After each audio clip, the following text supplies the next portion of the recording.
Assalamualaikum warahmatullahi wabarakatuh. Apa kabar teman-teman semua? Sehat ya semuanya? Gimana rasanya? Ini pertama kali menikah atau ada yang sudah berpengalaman sebelumnya? Rata-rata pertama ya. Kita akan masuk pada sesi menyiapkan perkawinan kokoh menuju keluarga sakinah.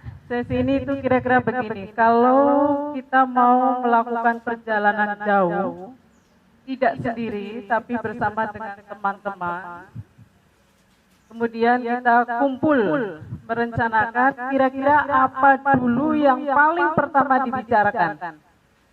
Kalau mau jalan bareng, apa dulu Mbak? Kemana tujuan? Setelah tujuannya jelas, apa lagi? Naik apa atau bagaimana cara menuju tujuan itu. Nah, sesi ini kurang lebih seperti itu. Karena apa? Karena perkawinan itu ibarat kalau pujangga zaman old pada masa lampau mengatakan seperti perahu mengarungi samudra kehidupan. Karena itu penting sekali bagi kita untuk memastikan perahu atau perkawinan kita itu kuat menuju tujuan atau akhir dari perjalanan yang kita rencanakan itu. Teman-teman semua sudah dapat kertas HVS ya? Kita mau gambar ini. Dengan gambar itu berharap bisa mengetahui kemudian mengintegrasikan perjalanan itu dengan tujuan, memastikan tujuannya apa, kemudian bagaimana cara menempuhnya. Nah, mari kita letakkan dalam posisi landscape ya. Jadi seperti ini. Silakan diberi judul, nah seperti ini. Sungai Kehidupan di atasnya, posisinya melebar. Silakan diposisikan seperti ini. Ini nggak bisa lebar, jadi anggap saja melebar ya. Tulis nama di atas, karena ini sangat personal sekali, Sungai Kehidupan. Kemudian tulis namanya di bawah, milik siapa Sungai Kehidupan ini. Misalnya Nurofya, koma, nah di sini ya nanti ada space sedikit. Setelah itu,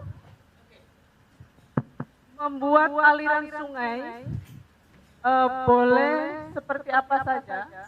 Misalnya ke atas, sini, gitu ya. Dari ujung sampai ujung. Silakan gambar aliran sungainya. Dari ujung kiri mentok sampai kanan mentok.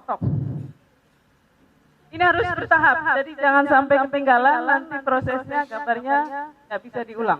Sekarang paling ujung sini, kita akan menggambar sebetulnya apa saja. Tapi lebih baik kalau bisa gambar timbangan. Ujung ya, paling ujung kanan. Ya, nanti saya jelaskan kenapa timbangan, tapi boleh juga gambar bunga, gambar batu, gambar bintang, gambar matahari, apa saja boleh, silakan. Tapi timbangan, mengapa timbangan, saya akan jelaskan mengapa. Jadi, itu adalah simbol dari hari perhitungan.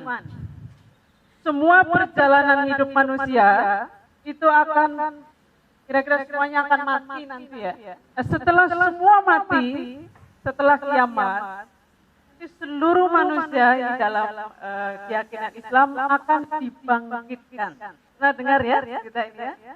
Setelah dibangkitkan, semua manusia akan ditimbang amalannya pada hari yang disebut dengan Yaumul Hisab, atau hari perhitungan atau hari pengadilan yang sesungguhnya.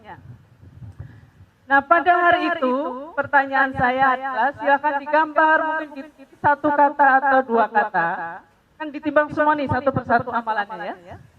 Nah Anda kalian semua ingin melihat kondisi keluarga seperti apa. Jadi pada saat Yaumul Hisab nanti, pada hari perhitungan yang hakiki nanti, kita ingin lihat keluarga kita itu seperti apa keadaannya. Saya, suami atau istri saya, anak-anak saya pada hari pertimbangan nanti, pada hari pengadilan akhir nanti, ingin kondisinya seperti apa. Nah, setelah hari pertimbangan itu kan ada yang masuk surga, ada yang masuk neraka, ada yang langsung masuk surga, ada yang mampir dulu di neraka, ada yang di neraka selama-lamanya. Kira-kira begitu di dalam Islam pemahaman. Nah, silakan Anda gambar simbol atau kata yang menunjukkan cita-cita tertinggi Anda dalam berkeluarga itu apa di hari itu. Karena semua keluarga akan menuju ke sana mau tidak mau.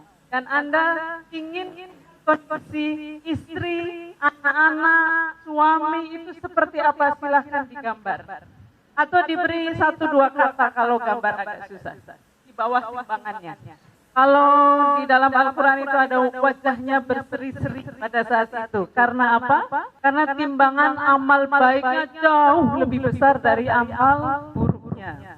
Atau wajahnya menghitam karena perbuatan buruknya, kira-kira begitu. Nah, sambil gambar ya, saya simbol boleh tapi diberi, nanti Anda tahu bahwa simbol itu apa, silakan diberi keterangan 1 kata, 2 kata.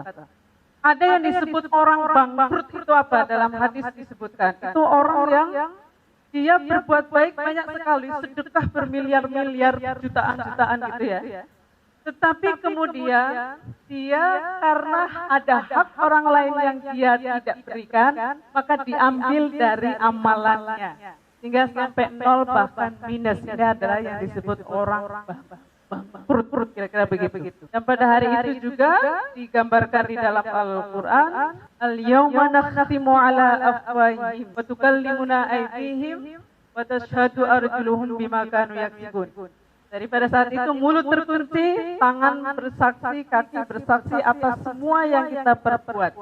Kalau sudah selesai, mari kita menggambar. Anda gambar di sini, boleh wajah Anda juga boleh. Atau wajahnya lebih cakep di ujung paling kiri. Gambar wajah Anda atau orang atau apapun. Kalau kita mau ke suatu tempat, kalau tujuannya jelas itu kan makin mudah dicapai. Misalnya buat rumusan yang Anda sendiri mudah memahami dan karena itu Anda ingin mencapainya juga lebih mudah. Jadi jangan abstrak, jangan terlalu abstrak. Kemudian tulis usia Anda saat ini di bawahnya. Berapa usianya? 20? 25 misalnya ya. Berikutnya, gambar lagi di sebelah sini, gambar di sebelah kiri paling ujung. Sebelah timbangan tadi. Batu nisan, simbol-simbol saja ya. Yang penting Anda paham kira-kira begitu. Sudah simbol batu nisan, tulis, Anda ingin hidup selamanya enggak? Kalau tidak mau, pasti ada angka harapan hidup yang tertinggi. Anda ingin hidup sampai usia berapa? Tulis saja, namanya juga harapan. Bisa menjadi doa dan belum tentu dikabulkan juga. Tapi tulis saja, berapa saja? Di bawah nisan. Kan Anda harapannya sampai segitu baru meninggal, kira-kira begitu ya. Coba ada yang mau nyebut nggak? Berapa Mbak? 80 tahun. Tulis di bawahnya 80 tahun. Mas, berapa lama ingin hidup? 100 tahun. Oke, silahkan ditulis. Berikutnya kita akan menggambar. Coba jumlahkan selisih antara 25 usia terendah, usia saat ini dengan usia tertinggi. Coba selisihnya berapa? Misalnya cita-citanya 70 tahun, sekarang usia 20 tahun, berarti tinggal 50 tahun, gitu ya? Oke. Paling tinggi dikurangi usia saat ini berapa? Tulisnya di sini, tulisnya di judul. Usia harapan tertinggi dikurangi usia saat ini, nah itu berarti gambar sungai kehidupan yang mau kita buat. Sini ya tulisnya. Sungai kehidupan Nur Rafiah selamat, saya itu sudah 46. Saya ingin hidup ya maksimal 70, harapan loh ya ini. Berarti 46 sampai 70 itu ternyata tinggal 24 tahun. Berapa selisih angka umurnya? Berapa Mbak? 51. Oke, 51. Oke, mari kita selanjutnya menggambar sungai kehidupan berkaitan dengan kecepatan 5 dari usia sekarang. Jadi Misalnya ya, 25 berarti ada 30, 35, 40, 45. Kita bikin gambar sungai kehidupannya sampai 70 saja. Gambar, titik, atau batu, atau bunga, atau apapun. Lalu tulis begini, 25, 10, kelibatan 5 nih. 35, 40, 45, 50, sampai usianya tadi.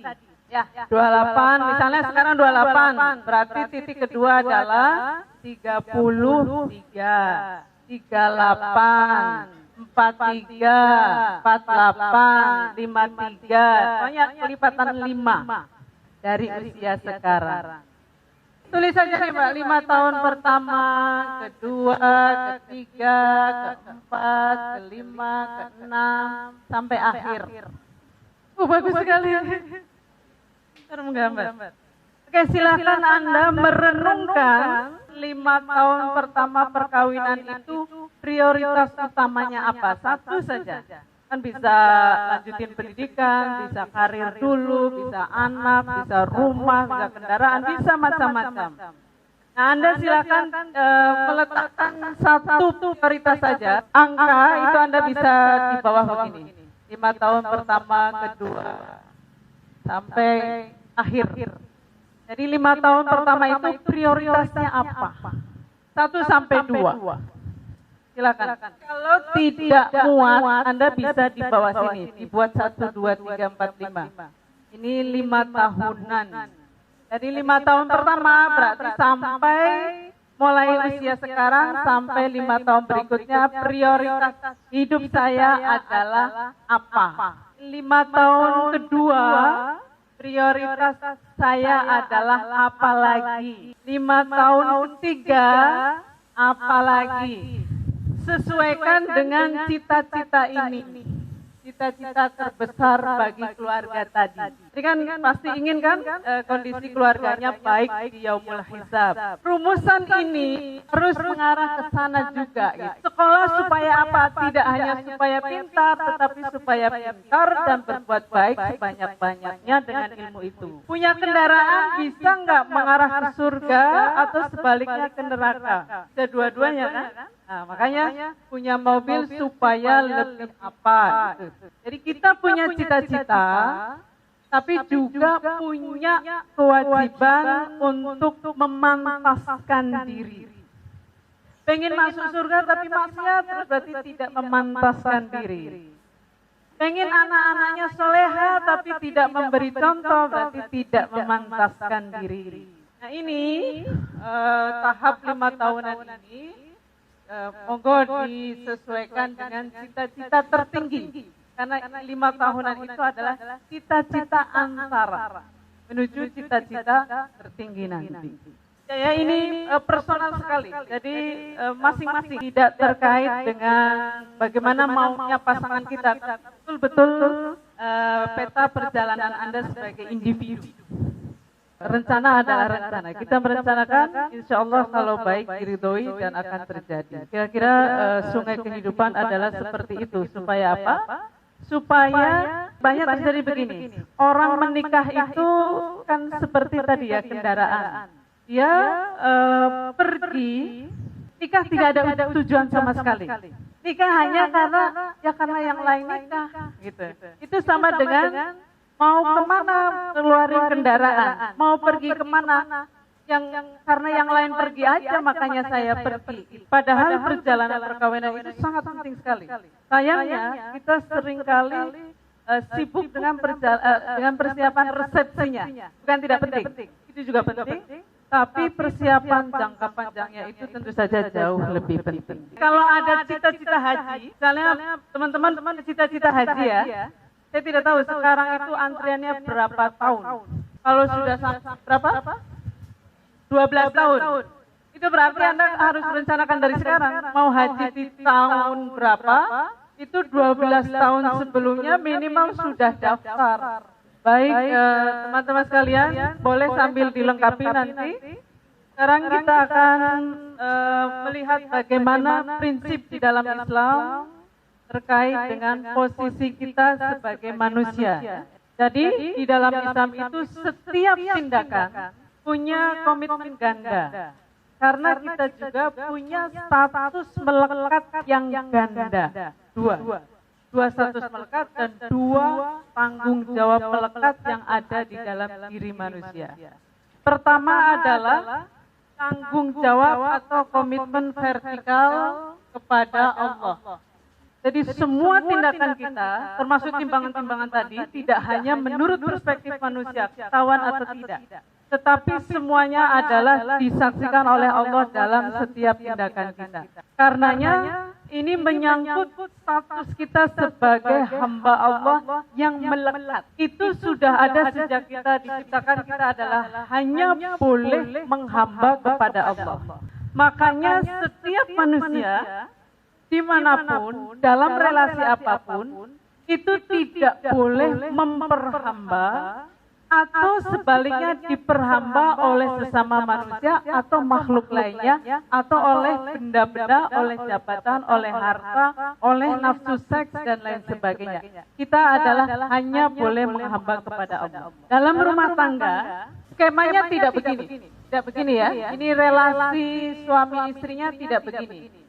Istri hanya taat kepada Allah, kalau taat kepada suami itu tidak begitu. Tetapi istri dan suami dan istri harus sama-sama taat kepada Allah.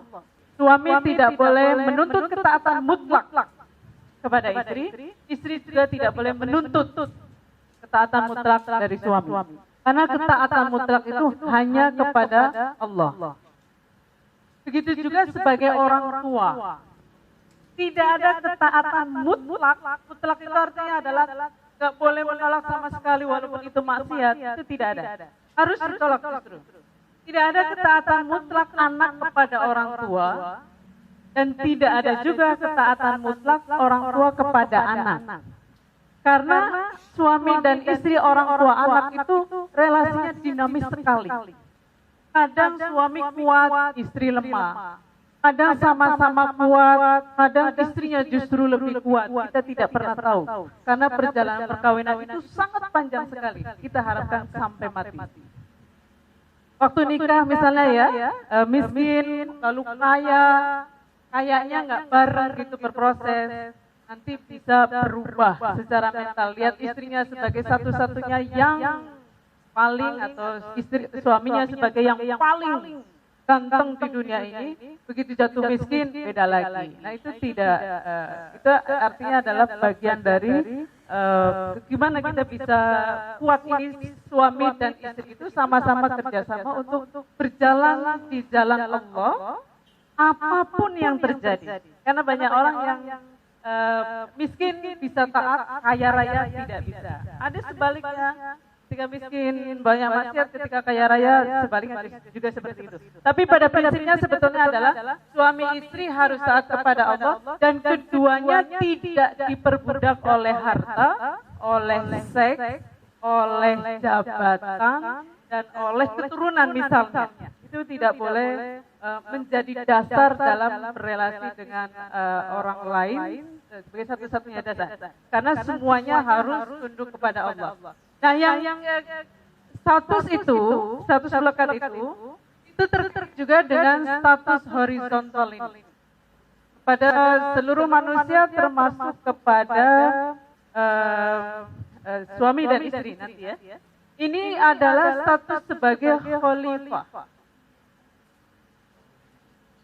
Khalifah itu artinya adalah, pernah dengar istilah khalifah di muka bumi. Jadi setiap manusia itu punya amanah melekat di dalam dirinya sebagai pemimpin di muka bumi yang tugas utamanya adalah mewujudkan kemaslahatan.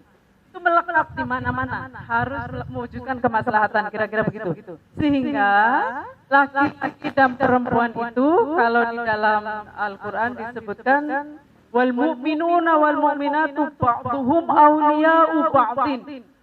Jadi perempuan yang beriman, laki-laki yang beriman dan perempuan yang beriman itu saling menjadi penolong, saling menjadi penjaga satu sama lain yang tugasnya adalah mewujudkan kemaslahatan atau kemakmuran di muka bumi. Karena nanti di dalam keluarga juga ada kewajiban bagi seluruh pihak di dalam keluarga untuk menjadi penjaga satu sama lain. Suami menjaga istri, istri menjaga suami, suami melindungi istri, istri melindungi suami, orang tua menjaga anak, anak menjaga orang tua, dan seterusnya. Itu adalah bagaimana menjalankan perkawinan dan keluarga itu sesuai dengan amanah dan status yang melekat dalam diri seorang manusia. Ini mewujudkan kemaslahatan, ya, kebaikan. Karenanya nanti yang perlu menjadi soleh, menjadi baik, itu tidak hanya istri. Misalkan dikenal istri yang solehah, gitu ya. Tapi suami juga perlu menjadi soleh, menjadi suami yang baik dan menjadi istri yang baik. Nah, tanggung jawab perkawinan, ini coba kembali ya, kepada Allah ini yang disebut dengan komitmen ilahiyah. Jadi semua yang menikah itu tidak hanya harus mempertanggungjawabkan setiap sikap di dalam perkawinan kepada manusia, tetapi juga kepada Allah. Nah, di hadis, dalam sebuah hadis diceritakan begini. Ini menarik sekali karena disampaikan oleh Rasulullah di haji terakhir. Beliau pidato di depan lautan manusia. Pidatonya panjang. Nah, ada kutipan yang menarik sekali. Bunyinya seperti ini. Fattaqullaha fin nisa'i. Jadi bertakwalah kalian semua kepada Allah dalam memperlakukan para istri. Tapi nanti sebaliknya juga ya, suami juga begitu. Fa innakum akhadtumuhunna bi amanatillah, karena kalian semua meminang mereka dengan amanah Allah. Wastahlaltum furujahunna bi kalimatillah, dan menghalalkan, menjadikan boleh vagina mereka itu dengan kalimat Allah. Ini menarik karena apa? Karena dia menggunakan kata takwa. Jadi perilaku istri kepada suami dan perilaku suami kepada istri itu menjadi paralel sekali dengan kualitas ketakwaan seseorang. Termasuk di dalam ruang yang sangat privat sekali. Wastahlaltum furujahunna itu artinya adalah hubungan seksual. Boleh hubungan seksual karena ada kalimat Allah. Jadi walaupun dalam ruang yang sangat privat sekali, itu juga harus dipertanggungjawabkan kepada Allah.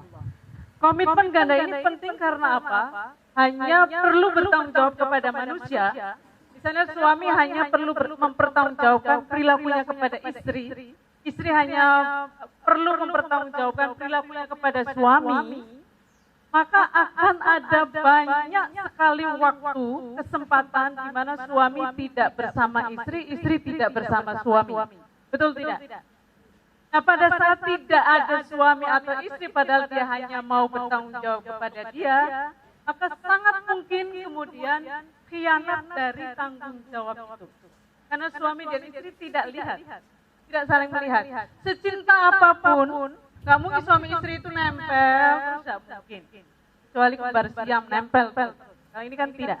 Nah, mengapa kemudian komitmen ilahiyah itu penting? Karena tidak ada sejengkal tanah pun di muka bumi yang luput dari pandangan Allah. Maka apapun yang dilakukan oleh suami atau istri tanpa sepengetahuan pasangannya pasti diketahui oleh Allah, dan itu akan dipertanggungjawabkan di hari perhitungan nanti. Semua akan dikalkulasi. Inilah pentingnya menyadari bahwa komitmen perkawinan itu tidak hanya komitmen manusiawi, tetapi juga komitmen ilahi. Setiap saat, mau di dalam kegelapan, dalam terang, dalam keramaian, dalam kesepian, itu selalu diawasi dan diperhitungkan.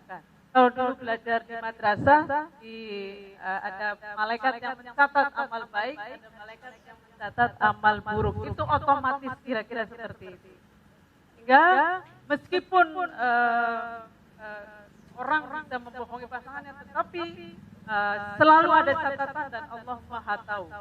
Di dalam ayat Al-Quran itu ya banyak sekali, tidak hanya ini yang mengaitkan ketakwaan seseorang itu dengan perilaku terhadap pasangannya di dalam perkawinan, tapi seperti tadi, laki-laki perempuan menjadi penjaga satu sama lain itu dikaitkannya dengan iman kepada Allah. Wal mu'minuna wal mu'minatu, laki-laki yang beriman dan perempuan yang beriman itu adalah penjaga, percaya bahwa dua-duanya bisa kerjasama di dalam rumah tangga maupun di ruang publik. Tapi kalau tidak beriman, pasti mungkin tidak percaya, siapa dia, nggak punya, harus nurut dengan saya karena sayalah yang punya otoritas di keluarga ini. Tidak begitu kalau dalam ajaran Islam, dalam ajaran iman.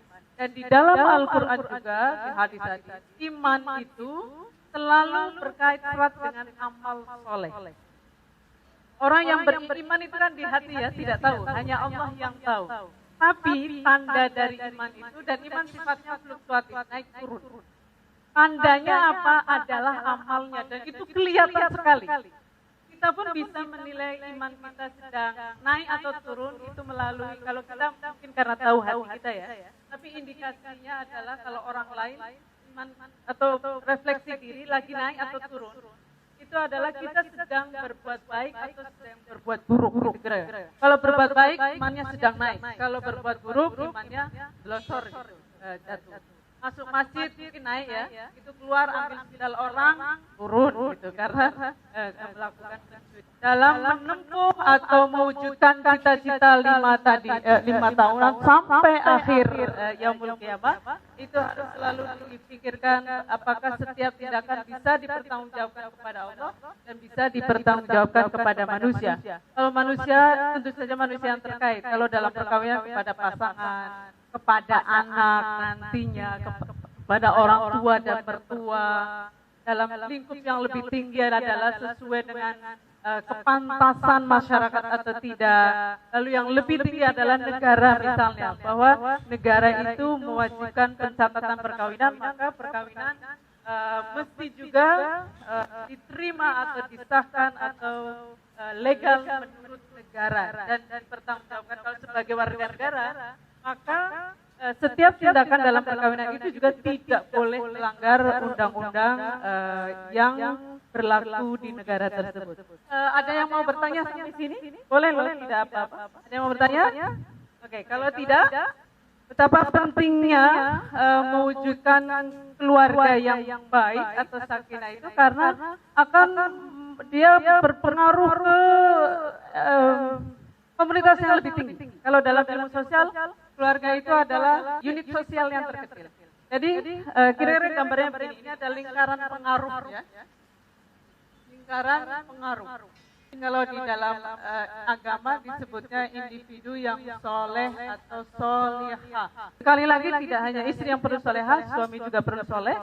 Nah, individu yang soleh dan solehah ini akan mempengaruhi atau mewujudkan keluarga yang sejahtera atau keluarga harmonis yang disebut dengan keluarga sakinah. Keluarga yang sakinah akan memberi pengaruh atau menjadi pilar bagi terwujudnya masyarakat ideal atau disebut sebagai khairu ummah, gitu ya, sebaik-baik umat.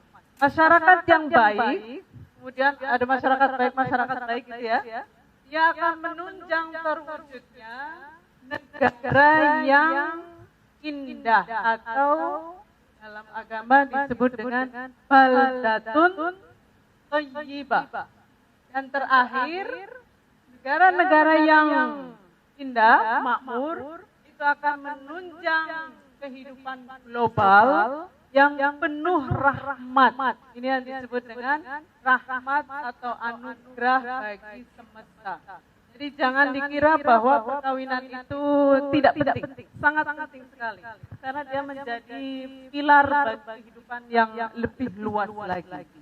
Kita mau masuk materi yang kedua, tapi sebelumnya boleh nggak saya tanya pengalaman Anda membuat sungai kehidupan itu, atau pertanyaannya adalah apakah itu membantu Anda dalam mengarahkan kemana tujuan perkawinan yang segera akan dimasuki?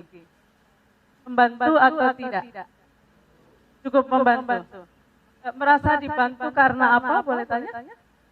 Oke, memberi cara untuk merumuskan cita-cita keluarga, jadi tidak hanya mengalir, jangan hidup seperti air mengalir. Kalau mengalirnya ke danau yang jernih, syukur. Kalau ngalirnya ke got, jangan sampai ya. Jadi setiap peristiwa itu ada kombinasi unik. Kalau di dalam Islam ya, antara kehendak Allah di satu sisi dan ikhtiar manusia atau upaya manusia. Ikhtiar manusia. Dan kombinasi itu prosentasenya macam-macam, tidak selalu sama. Komitmen ilahi juga akan menguatkan kita kalau harapan tadi tidak terwujud dengan baik. Misalnya ya, tentu semua pasangan suami istri pada umumnya, apalagi di Indonesia mungkin hampir semua, itu ingin sekali punya anak. Saya yakin itu. Mungkin ada beberapa yang tidak ingin punya ya, apalagi di negara lain banyak yang tidak ingin. Tapi pada umumnya ingin punya anak. Maka harus disadari bahwa punya anak itu juga kombinasi antara kehendak Allah dan ikhtiar. Ada yang sehat, dua-duanya sehat, ada. Suaminya sehat, istrinya sehat. Tapi ternyata sperma suami itu, sel telur istri itu alergi kepada sperma suami itu ada. Sehingga memang nggak bisa. Sama-sama sehat, semuanya secara kualitas sehat. Tapi ada begitu. Sehingga ada unsur misalnya tidak semuanya kalau pesan Gus Mus itu ya suami dan istri itu Anda menikahi manusia, kira-kira begitu ya. Bukan yang mungkin kadang ada kekurangan, ada juga kelebihannya. Ada kadang benar, kadang salah, itulah manusia. Nah, dalam konteks ini kita tidak tahu kita yang kewajiban kita adalah berusaha semaksimal mungkin yang itu masih ada di wilayah upaya manusia. Selebihnya itu sudah Maha Kuasa. Baik, untuk berikutnya kita akan merumuskan, ini saya mau bagi satu persatu.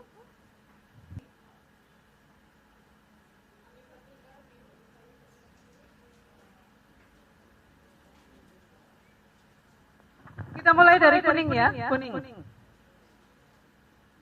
Coba sebutkan satu saja, bisa berupa sifat, bisa berupa sikap, bisa berupa sesuatu. Tapi satu saja. Hal yang membuat sebuah keluarga itu bahagia.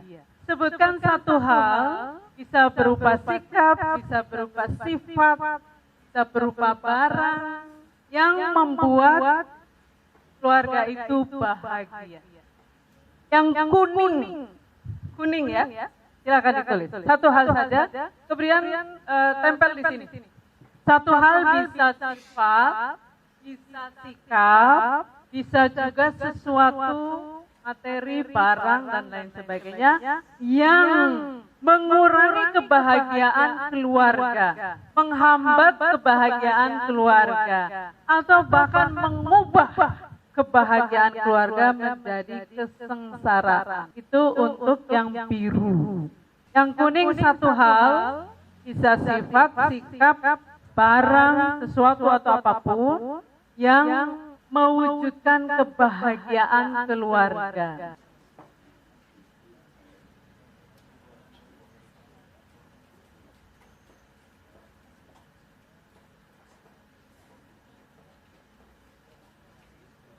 Boleh nggak saya minta volunteer laki-laki satu, perempuan satu untuk membacakan? Ingin tahu nggak jawaban dari teman-teman? Untuk yang kuning, untuk kebahagiaan dulu. Di sini yang pertama saya baca ada pengertian, saling pengertian. Kemudian ada komitmen bersama. Kemudian ada takwa, jujur, saling perhatian, saling menyayangi, saling menghargai, kebersamaan. Ada kumpul, itu membuat bahagia. Mengontrol emosi juga membuat bahagia. Tidak mengumbar emosi ya. Kejujuran ini banyak sekali.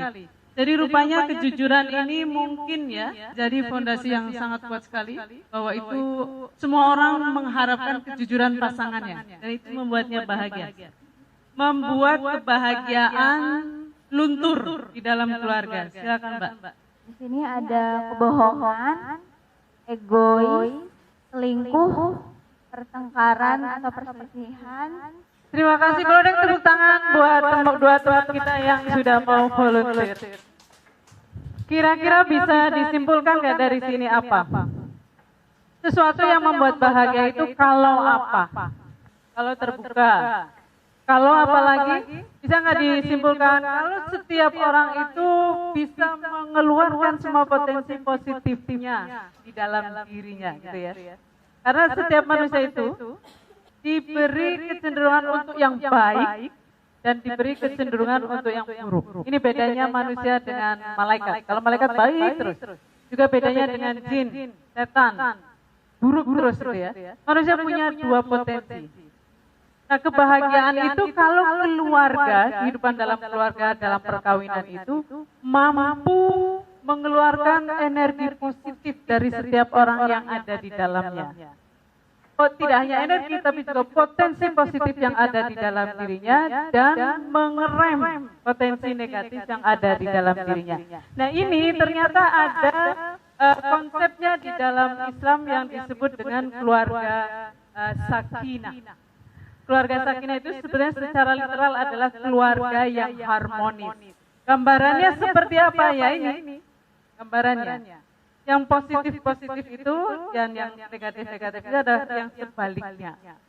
Jadi dalam yang ada ayat yang biasa dipakai untuk undangan pernikahan ya. Wa min ayati an khalaqalakum min anfusikum azwajan litaskunu ilaiha wa ja'ala bainakum mawaddatan wa rahmah inna fi dzalika laayatil liqaumin yatafakkarun. Litaskunu ilaiha. Jadi tujuan utama dari perkawinan itu adalah supaya punya ketenangan batin, ketenangan jiwa. Adem rasanya jiwa ini karena punya pasangan. Gitu. Sakinah.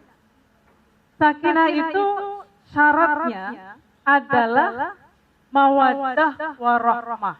Apa bedanya mawaddah warahmah? Jadi keluarga harmonis itu keluarga yang masing-masing anggota keluarganya, ya suaminya, ya istrinya, ya orang tua, ya anaknya, itu sama-sama punya mawaddah dan punya rahmah. Mawaddah itu begini, kalau dalam konteks perkawinan ya, Dek, aku pengen mengawinimu, menikahimu, karena aku bahagia bersamamu. Bagus nggak? Bagus. Tapi akan pincang kalau cinta seperti itu bisa mengarah kepada cinta yang egois. Yang penting saya bahagia bersamamu. Kamu bahagia atau tidak bukan urusan dari saya. Bahkan ada orang yang cinta tapi kok melakukan kekerasan, kemungkinan besar hanya punya mawaddah. Cinta tapi hanya peduli kepada kebahagiaan dirinya sendiri. Itu yang disebut dengan mawaddah. Makanya menjadi pincang. Dan mawaddah harus dengan rahmah. Apa itu rahmah? Sebaliknya. Saya ingin mengawinimu karena ingin kamu bahagia. Itu rahmah. Bagus nggak? Bagus. Tapi kalau hanya rahmah saja, maka cinta itu bisa menjadi bumerang bagi dirinya. Dia tidak peduli dirinya menderita, yang penting yang dicintai itu bahagia. Ini naudzubillah ya, karena ada yang pasangannya selingkuh berkali-kali tapi tidak apa-apa, yang penting dia bahagia. Itu cincang jadinya. Makanya mawaddah itu harus dengan rahmah. Karena kita masih manusia. Kalau Tuhan hanya punya rahmah nggak masalah. Karena Tuhan itu berkuasa atas dirinya sendiri, cintanya nggak berbalas dari hambanya, tidak berpengaruh. Tapi selama kita ini adalah manusia, maka mawaddah harus gabung dengan rahmah. Dan dua-duanya harus dipupuk terus-menerus. Karenanya sakinah itu hanya bisa muncul kalau kedua pasangan, suami dan istri, nanti kalau sudah makin lama ada orang tua dan anak, itu sama-sama punya mawaddah warahmah sekaligus.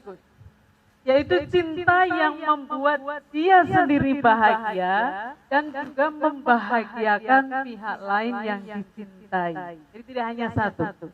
Makanya keputusan di dalam keluarga itu harus mempertimbangkan kemaslahatan dirinya juga orang lain di dalam keluarga itu. Kalau dalam lingkaran pengaruh, nanti kemaslahatan sebuah keluarga, harmonisnya sebuah keluarga, tidak hanya suami harus berbuat kebaikan kepada istri, istri juga berbuat kepada suami, orang tua kepada anak, dan anak kepada orang tua. Tapi kemaslahatan keluarga itu tidak hanya soal keluarga. Nanti kemaslahatan keluarga itu, keluarga maslahat, keluarga sakinah itu juga harus memberi maslahat kepada komunitasnya yang lebih luas. Itu. Jadi pertama keluarga itu menjadi sekolah pertama ya untuk melakukan kerjasama. Soalnya tadi itu tugas sebagai khalifah itu tidak main-main dan itu perlu kerjasama luar biasa antara semua pihak. Dan itu mulainya adalah di dalam keluarga. Sehingga nanti kita akan melihat tipe-tipe keluarga.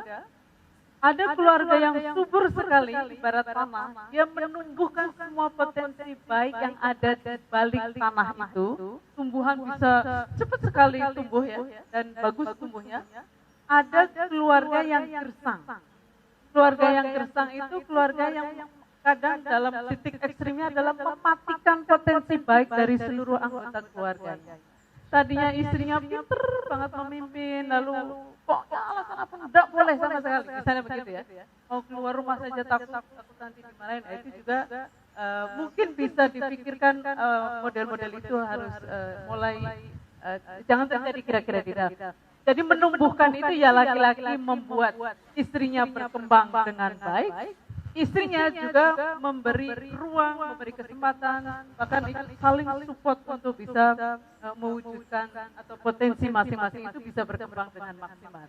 Jadi keluarga sakinah kira-kira adalah keluarga, ini gambaran konkretnya ya, yang kedua belah pihak saling pengertian, saling jujur satu sama lain, saling bisa dipercaya dan seterusnya dan seterusnya. Dan ini adalah gambaran dari keluarga yang sebaliknya atau tidak sakinah. Jadi biasanya kalau masuk di dalam perkawinan itu kan ibaratnya dapat nilai 100 gitu ya. Nanti setiap sikap itu yang akan mengurangi. Kalau ada nanti di sesinya Mbak Alisa ada tabungan emosi, ada yang membuat keluarga menjadi harmonisnya naik, ada yang turun setiap sikap dan sikap kita di dalam keluarga. Nah, hal yang penting juga dalam mempertahankan sakinah ini yang disebut dengan 4 pilar keluarga sakinah. Keluarga itu perkawinan bisa kokoh. Sakinah itu sebetulnya tidak hanya harmonis ya. Kalau kita lihat penggunaan kata sakinah dalam ayat Al-Quran itu justru rasa tenang ketika goncangan hebat terjadi. Gitu. Jadi keluarga sakinah bukan keluarga yang tidak bermasalah, tidak punya masalah, bukan. Tapi keluarga yang ketika mendapat masalah apapun itu bisa menghadapinya dengan tenang. Tidak emosional, karena kadang-kadang dalam keluarga itu masalahnya sepele sekali. Tapi karena kita kemudian menyikapinya salah, dia bisa berkembang menjadi besar sekali. Sebaliknya ada masalah yang sangat besar sekali, tapi karena kita menyikapinya dengan tepat, maka masalah besar itu bisa selesai dengan mudah. Ini ibaratnya begini, kalau kita mau nyetir ya, kan enggak mungkin, ingat nggak yang pernah belajar nyetir pasti ingat pertama kali bisa nyetir itu rasanya ingin jalanan itu nggak ada mobil selain mobilnya, gitu. Dan jalanan itu rata semua, nggak ada yang nanjak terus susah ngembanti kopling gitu ya. Nah, kita tidak bisa dalam berumah tangga itu berharap jalan hidup kita itu mulus terus. Karena kan bukan kita yang menentukan, ada banyak orang yang menentukan perkawinan kita kan, ada pekerjaan, itu hubungan dengan kantor, ada macam-macam, ada keluarga besar dan lain sebagainya. Tapi yang menarik adalah kita bisa terus meningkatkan skill kita dalam nyetir. Sehingga kalau sudah terlatih membawa mobil misalnya ya, atau membawa motor, sepeda atau apapun, itu kalau orang sudah ahli nyetir, itu justru jalan yang susah, nanjak, berkelok-kelok, itu malah mengasyikkan gitu. malah asik. Jalanannya kalau datar malah nggak ini ya, nggak asik. Tapi bukan berarti ingin dapat masalah, tapi semakin ada masalah dia menjadi ujian yang kemudian meningkatkan skill dia untuk mengendarai rumah tangga itu. Makanya bagaimana caranya kita bisa terus menerus, karena ini kan perkawinan itu proses panjang bagi suami istri itu belajar satu sama lain juga. Gitu. Karenanya tapi penting dalam proses itu kemudian menjaga perkawinan sebagai sesuatu yang punya 4 pilar ya. Jika jalan apapun itu menjadi kuat, kira-kira begitu. Yang pertama, pilarnya adalah bahwa perkawinan itu adalah berpasangan. Zawaj dalam Al-Quran itu menyebutkan begini, ada istilah menarik sekali. Hunna libasul lakum wa antum libasul lahum. Istrimu itu adalah pakaian bagimu dan kamu juga adalah pakaian bagi istrimu. Karena itu pasangan gitu ya, maka seperti juga sayap burung. Masing-masing pasangan itu harus menguatkan pasangannya. Masing-masing sayap, dua sayapnya harus dijaga dengan baik. Jangan malah mematahkan. Kalau mematahkan, maka susah untuk terbang karena tinggal ada satu sayap. Jadi perkawinan nomor 1 itu adalah pandang suami atau istrimu sebagai pasangan. Pasangan itu kecenderungannya memang berbeda. Namanya seperti sepatu itu ada yang kanan, ada yang kiri. Kalau dua-duanya kanan, malah susah. Tapi satu kanan, satu kiri dia malah jadi bisa untuk berjalan. Itu filosofi dari pasangan adalah seperti itu. Berbeda membuat sempurna. Bukan berbeda membuat sengsara, tapi berbeda menjadi sempurna. Yang kedua adalah bahwa perkawinan ini adalah janji kokoh, makanya tidak boleh tadi itu khianat dan sebagainya. Ada banyak yang menjawab jujur. Dan kaitannya dengan bahwa perkawinan itu adalah janji yang kokoh sekali, kuat sekali di hadapan Allah ini. Hanya ada 3 kali Allah menggunakan kata mitsaqan ghalidha atau janji yang kokoh. Pertama adalah janji antara Allah dengan para rasul. Yang kedua adalah janji antara Nabi Musa dengan umatnya. Dan yang ketiga adalah antara suami dan istri. Hanya 3 itu yang menggunakan istilah janji kokoh. Jadi kalau ingin tahu seserius apa perkawinan di hadapan Allah itu, seserius perjanjian antara Allah dengan para rasul dan antara Rasul Musa dengan umatnya itu kokoh sekali, kuat sekali, tidak boleh dipermainkan. Oleh siapapun tidak boleh dipermainkan. Oleh suami, oleh istri, oleh orang tua masing-masing, oleh masyarakat, oleh negara, dan oleh agama. Maksudnya mempermainkan perkawinan atas nama agama juga tidak boleh. Karena ini adalah janji kokoh yang nanti akan langsung dipertanggungjawabkan kepada Allah Subhanahu wa taala di hari pengadilan tadi. Yang ketiga, pilar perkawinan yang 3 adalah saling memperlakukan pasangan secara bermartabat. Istilahnya dalam hadis disebut muasyarah bil ma'ruf. Saling bergaul secara bermartabat. Ayat ini ya menarik sekali karena dia memanggil orang-orang yang beriman. Ini dulu ayat ini mengkritik tradisi mewariskan perempuan. Yang belakangnya mengatakan bahwa perintah ini wa'ashiruhunna bil ma'ruf dengan bermartabat. Fa in karihtumuhunna, jadi kalaupun kalian benci mereka, ini ayat Al-Qur'an ya.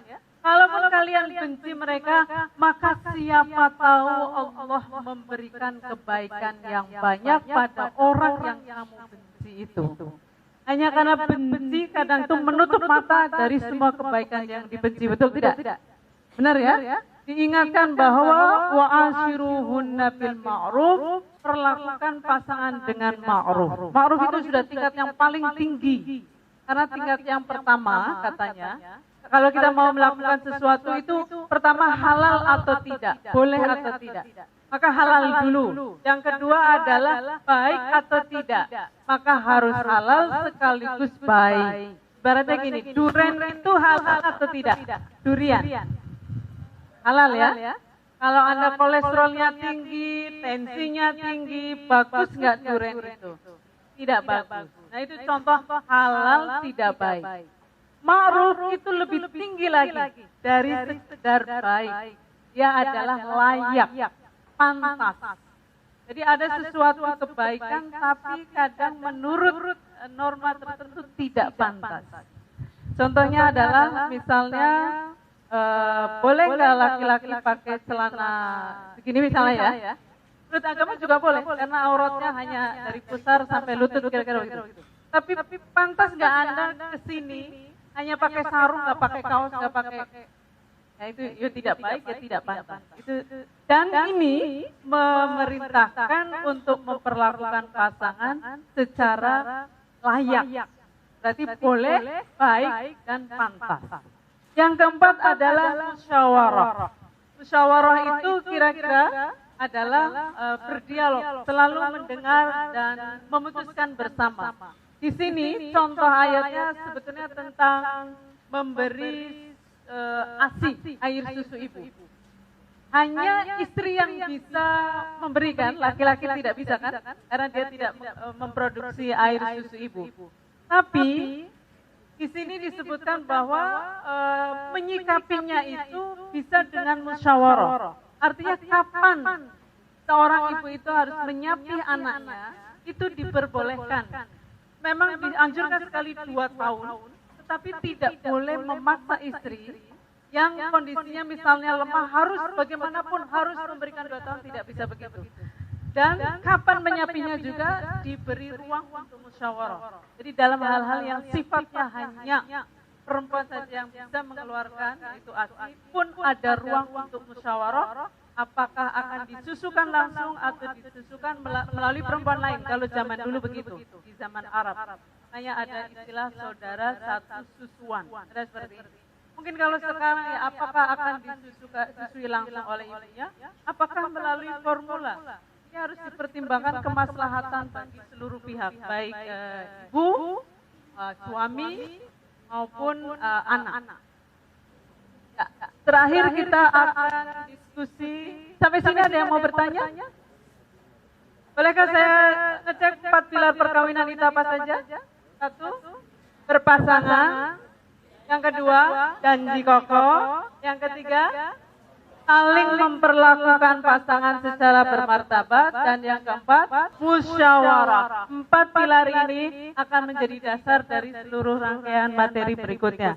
Dan materi saya yang terakhir adalah tentang bagaimana mempersiapkan perkawinan agar menjadi sakinah. Boleh dibagi 4, yang laki-laki 2 kelompok, yang perempuan 2 kelompok. Baik, tugas masing-masing kelompok ganjil akan merumuskan atau menggambar sebuah rumah yang indah gitu ya, di paling atas dari kertas itu. Lalu gambarlah jalannya bagus gitu menuju rumah itu. Jadi ada rumah yang bagus, kemudian jalan yang bagus juga menuju rumah itu. Kelompok ganjil ya, laki dan perempuan. Kemudian sepanjang jalan itu menuju rumah bagus ini, apa hal-hal apa saja, bisa sikap, sifat, dan sebagainya, yang memudahkan jalan menuju rumah yang indah itu. Pastikan setiap orang itu punya ide untuk menulis di jalan yang bagus itu hal-hal yang membuat rumah indah itu mudah dicapai. Kelompok genap itu membuat rumah yang indah juga, tapi jalanannya agak jelek. Bisa tikungan, bisa naik turun, dan lain sebagainya. Dan di sepanjang jalan itu tuliskan hal-hal apa saja yang membuat rumah indah itu sulit dijangkau. Yang ganjil adalah hal-hal yang memudahkan rumah itu dijangkau. Yang genap adalah hal-hal yang menyulitkan rumah itu dijangkau. Setiap orang harus punya ide untuk ditulis di jalan itu. Silakan siapa yang akan memimpin boleh disepakati. Sudah selesai? Sudah ya? Kelompok 1 sudah? Kelompok 2? Kelompok 3? Sudah? Belum kelompok 4? Kelompok 1 dan 3 boleh nggak dijajarin gambarnya? Kelompok 2 dan 4 boleh dijajar di sebelah sini? Siap ya, kita dengarkan presentasi dari kelompok pertama. Tepuk tangan dong. Di sini terlihat rumah yang sederhana tapi bagus ya, garis-garisnya jelas. Terus di sini ada mobil, walaupun nggak jelas tapi ada logonya Mercy. Untuk membangun rumah yang nyaman ini diperlukan kejujuran, saling memahami antar pasangan, terbukaan, harmonis, komunikasinya lancar, iman dan takwa, kasih sayang, kesetiaan, saling peduli antar satu sama lain, komitmen, kerjasama antar pasangan, sabar, pegang rasa, saling menjaga kesehatan sama kesejahteraan. Semakin mendekati, semakin mudah dicapai rumah yang indah itu. Tepuk tangan, boleh dong. Mas siapa namanya? Mas Wito. Kalau di kelompok 4, intinya adalah jalan ini sangat bergejolak karena banyaknya karakter-karakter yang lebih ke arah negatif sehingga terciptalah rumah yang juga kurang sehat dan kurang bagus. Jadi kayak rumahnya temboknya runtuh lagi, batu-bata yang kelihatan, gentengnya bocor. Nah, karakter-karakter atau sifat itu contohnya adalah karena adanya karakter yang arogan, pikiran negatif, ketidakjujuran, keras kepala, labil, belum dewasa, pemahaman agama yang kurang peka, cuek, egois, cewek banget nih Bu. Tidak mau ngalah, kurang sabar, juga komunikasi yang mungkin kurang lancar. Terima kasih. Terima kasih Mbak Nifa dan kelompok 4. Teman-teman sekalian, itu sebenarnya rumahnya harus bagus, tapi jalannya yang jelek, tidak apa-apa. Rumah bagus itu simbol dari keluarga sakinah, kira-kira gitu ya. Nah, dalam menuju keluarga sakinah itu, kita punya asumsi-asumsi, punya keadaan-keadaan yang kadang ideal dan kadang tidak ideal, kadang mendukung keluarga sakinah, kadang justru mengeroposkannya.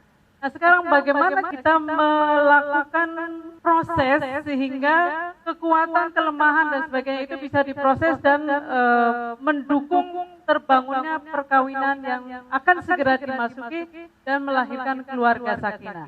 Nah, biasanya ini contoh kita kan nggak bisa terus-menerus ada dalam kondisi baik, tapi bagaimana mengelolanya ini yang penting.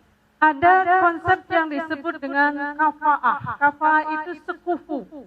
Tahu sekufu? Sekufu itu sepadan. Tapi harus dicatat, sepadan atau tidak itu adalah sesuatu yang dinamis. Dinamis itu artinya dia bisa, orang tadinya sekufu lalu diproses jadi sekufu.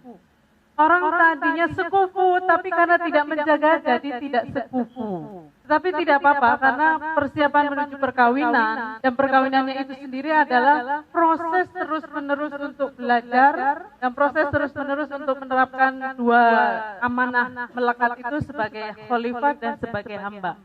Nah, di dalam hadis itu ada disebutkan gini, tungkahul mar'atu li arba'in. Jadi perempuan itu, saya kira perempuan melihat laki-laki juga begitu. Perempuan dinikahi karena 4 perkara. 5 liha karena hartanya. Maka orang punya harta kemudian diasumsikan akan melahirkan keluarga yang bahagia kira-kira. Wali hasabiha karena keturunannya dari keluarga yang baik-baik. Wali jamaliha karena kecantikannya. Wali diniha dan karena agamanya atau akhlaknya. Fasfar bidzatiddin, pilihlah pasanganmu karena agamanya, karibat yadak maka akan untung, kira-kira begitu, akan sukses. Tapi yang menarik adalah di situ disebutkan bahwa pada umumnya menikahi karena 4 faktor, tapi hanya satu yang diperintahkan atau menggunakan kata perintah adalah nikahi pasanganmu karena agamanya.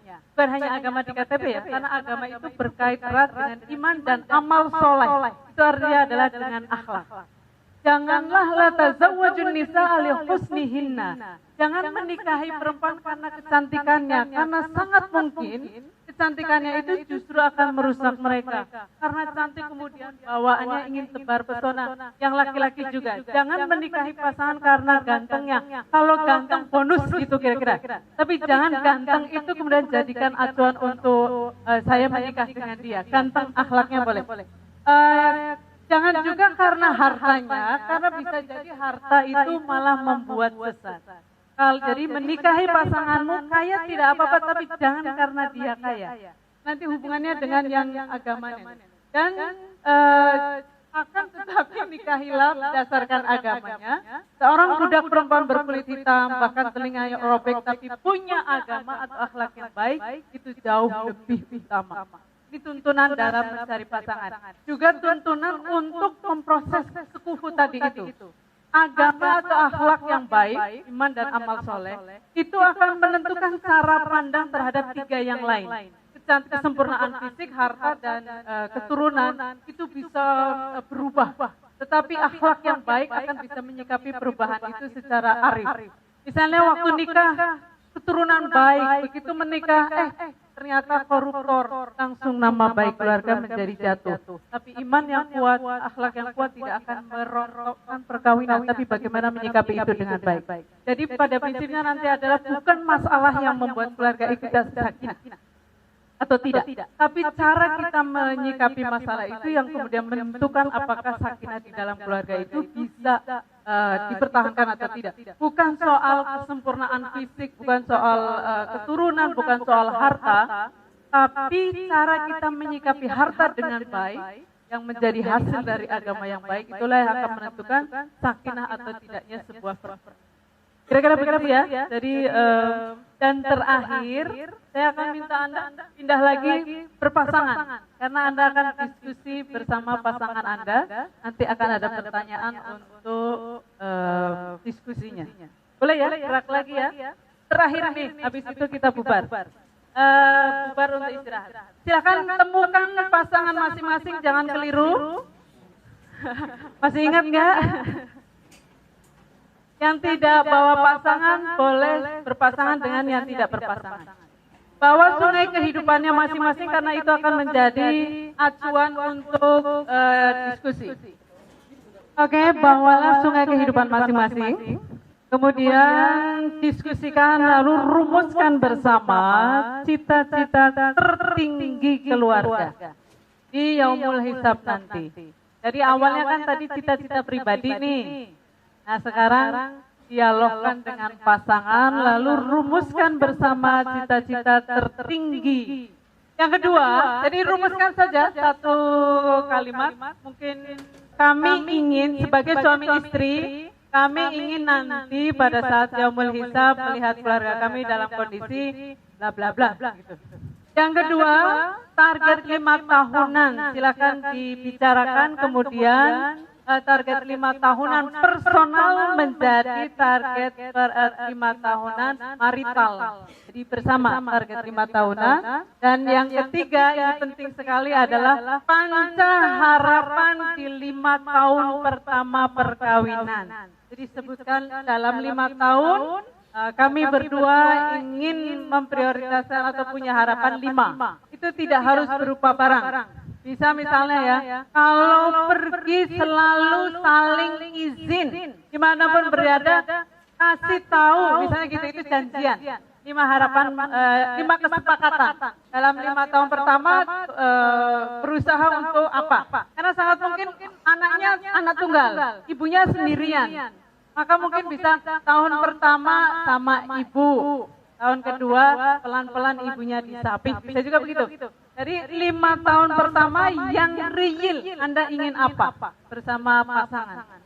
Misalnya ingin punya anak langsung atau di tahun kedua.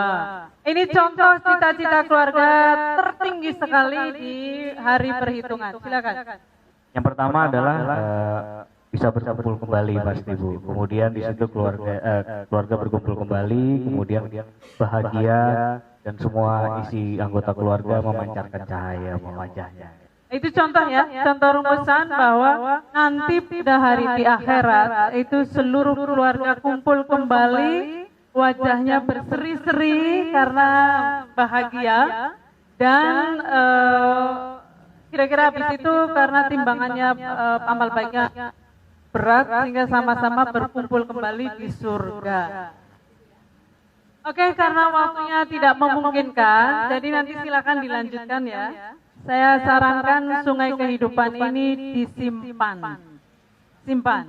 Supaya kita ingat dulu pernah mendiskusikan, pernah punya merenda cita-cita keluarga, dan menjadi reminder, menjadi pengingat bagi kita dalam perjalanan perkawinan yang diharapkan berusia sangat awet, dan sebentar lagi gerbangnya mau dimasuki oleh Anda semuanya. Dan mungkin yang terakhir sekali saya ingin berpesan bahwa mari kita pahami perkawinan keluarga itu sebagai proses belajar terus-menerus. Belajar dari siapapun, bahkan orang tua bisa belajar dari anak. Untuk sama-sama meningkatkan kualitas kehidupan keluarga. Dan sekali lagi, keluarga sakinah itu tidak tergantung kepada masalah yang menimpa, tapi tergantung bagaimana kita bersatu bekerja sama mengatasi masalah apapun yang menimpa perkawinan dan keluarga. Untuk itu, setelah ini, nanti setelah makan siang, sholat zuhur, Mbak Alisa Wahid akan mengampu materi tentang dinamika perkawinan. Bagaimana perkawinan itu juga kadang situasinya naik turun. Kalau kita sudah diberitahu seperti tadi ya, ada rute menuju tujuan, dan kita juga di Mbak Alisa nanti ada rute pasang surut hubungan antar suami istri. Mungkin kita akan lebih mudah untuk menjalannya. Kurang lebihnya mohon maaf, terima kasih sekali sebanyak-banyaknya atas perhatian dan kerjasama semuanya. Allah muwaffiq ila aqwamit thoriq. Wassalamualaikum warahmatullahi wabarakatuh.